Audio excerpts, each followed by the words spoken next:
കൊണ്ടോട്ടിയിൽ വൻ MDMA വേട്ട. ലക്ഷക്കണക്കിന് രൂപയുടെ MDMAയുമായി 3 യുവാക്കൾ പിടിയിൽ. 19 ഗ്രാം MDMA ആണ് 3 പേരിൽ നിന്നായി പിടിച്ചെടുത്തത്. കൊണ്ടോട്ടി കുറുപ്പത്ത് വാടകയ്ക്ക് താമസിക്കുന്ന 2 യുവാക്കളും ഒരു മേലങ്ങാടി സ്വദേശിയുമാണ് MDMAയുമായി കൊണ്ടോട്ടി പോലീസിന്റെ പിടിയിലായത്.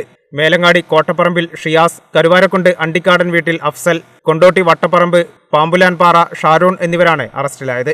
കൊണ്ടോട്ടി സ്വദേശിയായ അഫ്സൽ വാടകയ്ക്ക് താമസിക്കുന്ന വീട്ടിൽ നിന്നും MDMA വിൽപ്പന നടത്തുന്നതിനും MDMA ഉപയോഗിക്കുന്നതിനുമുള്ള നിരവധി സാമഗ്രികളും പിടിച്ചെടുത്തിട്ടുണ്ട്. മണ്ണാർക്കാട്ട് നിന്ന് MDMA വാങ്ങി കൊണ്ടോട്ടിയിലും പരിസര പ്രദേശങ്ങളിലും ചെറിയ പൊതികളിലാക്കി വിൽപ്പന നടത്തി വരികയായിരുന്നു പ്രതികൾ. ഷിയാസാണ് MDMA സംഘടിപ്പിച്ചു കൊണ്ടുവരുന്നത്. ഇത് അഫ്സലും ഷാരൂണും ചേർന്ന് നഗരത്തിലെ ഒരു ടയർ കടയിൽ ജോലി ചെയ്തുകൊണ്ടായിരുന്നു വിൽപ്പന നടത്തിയിരുന്നത്. പ്രതികളെ കോടതിയിൽ ഹാജരാക്കി റിമാൻഡ് ചെയ്തു. Kondotty police inspector PM Shameer, SI P Vijayan, driver AP Ashraf, CPO Baburaj, dance of അംഗങ്ങളായ സഞ്ജീവ്, രതീഷ്, സുബ്രഹ്മണ്യൻ, മുസ്തഫ എന്നിവരടങ്ങിയ സംഘമാണ് പ്രതികളെ അറസ്റ്റ് ചെയ്തത്. കേരള വിഷൻ, കൊണ്ടോട്ടി.